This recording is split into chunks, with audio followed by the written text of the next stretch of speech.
jox yëpp yi mooy Médine. ba ma gërëmee sant mbooloo mi forum bi ñu ngi ci sant yàlla bu baax a baax am nañ ko ci jàmm ak salaam waxtaan ci forum bi lu ñu ñor ñun askanu Dakar lu ñu ñor mooy ndox bu manqué fii Dakar ndox bu ñuy jaay askanu Dakar di ko jaay ndox bu te askan boobu di fay ndox bu mu amul moo xam ci ay gox yu mën a toog semaine du ñu gis ndox moo xam ay gox ngeen xam ne ni ku fa yeewul 3 heures du matin doo seen ndox loolu wax dëgg yàlla je pense que ñëpp gis nañ ci seen bopp bu ci tegu tamit ñu wax tamit ci waxu mbënn bi wante tamit wax bu am solo mooy waxu assainissement bi te foofu lay commencer assainissement bi dama ci def plaidoyer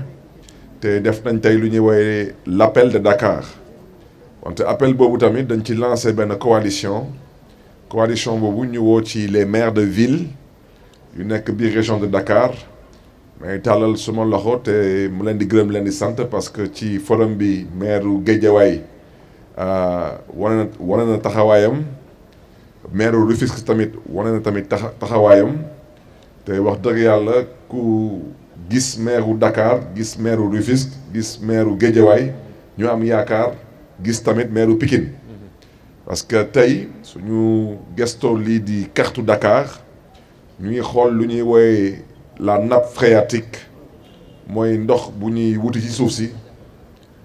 ñu gis que effectivement Dakar balaa Sénégal di am indépendance tubaab yi dañ doon tabax ay gox-goxaat wante di fa teg assainissement ñun nag lu ñuy ñaawlu mooy tubaab yi buñ fi nekkoon te dëkk bi du seen dëkk ñuy tabax ay dëkk di teg assainissement Sénégal dem tey ba am indépendance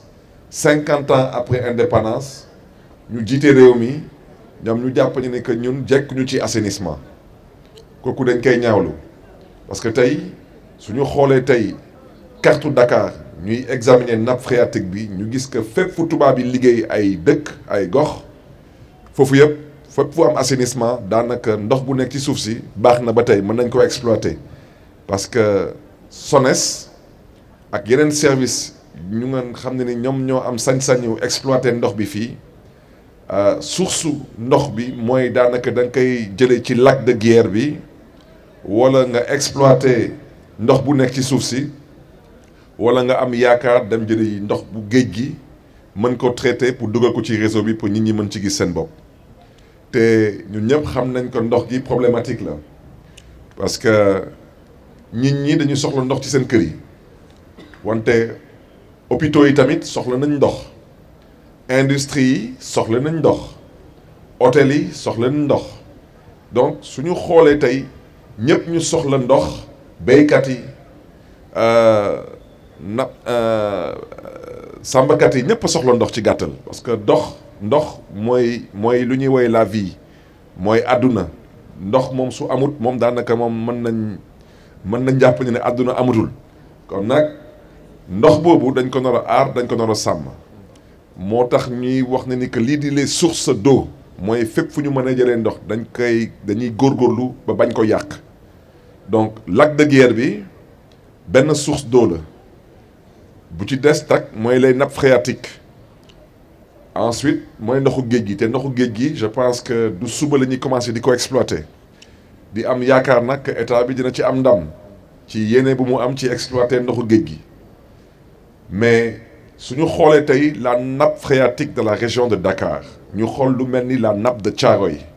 ñu ne nappe boobu SONES da ko doon exploiter wante tey SONES mënut ko exploiter parce que ndox boobu daanaka baaxutul parce que fosse septique yu nekk ci zone yooyu moo xam particulièrement département de Pikine ak département de Guédiawaye ak ci yenn gox yu mel ni Parcelles Assainies ak benn partie wu Grand Yoff daanaka fosse septique yooyu te fosse septique yooyu amul ci benn fosse bu ci am étanchéité mooy daanaka lépp luy dugg ci fosse yi day senn continuer di ruisseler ci suuf si loolu nag moo waral tey nappe boobu yaxet ñu ne nag dañuy tirer sur la sonnette d'alarme ñu ne dañuy porter benn plaidoyer mooy jéem a yee gouvernement bi ne ko na xoolaat taxawaayam mais biralaat wax ji ne xoolaat taxawaayam parce que moom kese mooy responsable ma bëgg nag leeral wax ji su may wax ci waxu état ak waxu gouvernement bi waxuma ak ñit état bi fii lañ ko fekk fii lañ koy bàyyi ñu yàlla may nag tey ñoom ñoo am chance su jiite réew mi nañu góorgóorlu ci seen taxawaay ci mbiru assainissement de compétences transférées mënuñu nangu hivernage bu nekk mbënn bi su ñëwee rek ñu taxaw di joxoñ maire yi te maire yi amuñu ci benn responsabilité nag maire yi amuñu ko ci assainissement à part lan jéem a curer ay canaux waaw mais fosse yooyu wax nañ ko ci forum bi nee nañu fosse yooyu sax day yokk tamit li di mbënn bi donc état bi dafa nar a xoolaat taxawaayam parce que tey suñu xoolee tey benn dëkk bu mel ni Rufisque ñu miin Rufisque miin gox yu bees yi moo xam ay Kër Ndiaye ay Bambilor ay Sangalkam ay Gorom ay Lac Rose ay Kër Massar ñoom ñëpp mën nañ seede ne que foofu assainissement amu fa ay fosse septique fa nekk donc daanaka fii ak peut-être 20 ans 30 ans maximum lu dal nappe phréatique u Thiaroye mooy dal nappe phréatique bu ñuy mën a gis tey ni te nappe boobu tey dañ koy exploiter parce que c'est une zone quasiment vierge donc moo tax ñuy sàkku ci état bi mu def kenn kàttanam wala tamit sàkku tamit ci maire yi comme tey daanaka lii di permis de construire yi maire commune yi ñoo koy délivrer di sàkku tamit ci maire commune yi fépp fu ñuy sàkku ci ñoom ñu délivrer permis de construire te assainissement amu fa nañu banque seen loxo état bi nag su ko neexee nag comme président nee na fépp fu maire bëggul signer na sous-préfet signer wala na préfet signer ah waaw mais yàlla nañ yàlla àtte ak ñoom parce que yenn yi nag ku ko ñaawlawul da nga gëmul sa bopp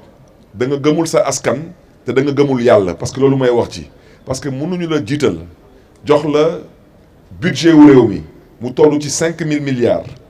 at bu nekk nga ñuy nax di ñuy nelawal di woote ay plan Orsec su ma baat ci kaw plan Orsec président may dégg plan Orsec lekkukaay la waaw ginnaaw nekk fi di jënd ay moto pompe ak di jënd ay gasoil ak di jël ay marché di ko jox ay seen ay mbokk plan Orsec ñëpp xam nañ que mënul nekk une solution durable viable ce n'est pas possible 1200 milliards xaw ma 1300 milliards bu ñu dugal ci plan Orsec ba mu commencé ba tey suñ ko dugaloon ci assainissement région Dakar yëpp am assainissement parce que nag ñun ñu ngeen xam ne ni ñun ñu sommes des Dakarois tey su ma maas ñu ci bëri tey seen xel xalaatul sax ñu am kër fii bi Dakar parce que fépp foo laal ñooy la 300 000 francs 400 000 francs 500 000 francs le mètre carré moo tax tey suñu maas yi ñu bëri fan la ñuy dem ñu ngi dem ay Kër Ndiaye ñu ngi dem ay Bambilor ñu ngi dem ay Sangalkam ay Kër Massar ñëw foofu nag ñu bëgg a jëlee nii ay mala nañu toog leen fii at bu nekk ah ngeen dund ci ay mbënn te teguñu ko fenn du benn dëgg du benn yoon balaa may dee nag ñu ne lii ay mbiru ndogalu yàlla la dama ne yàlla soxorul bonul te iñaanul. Yep, yep.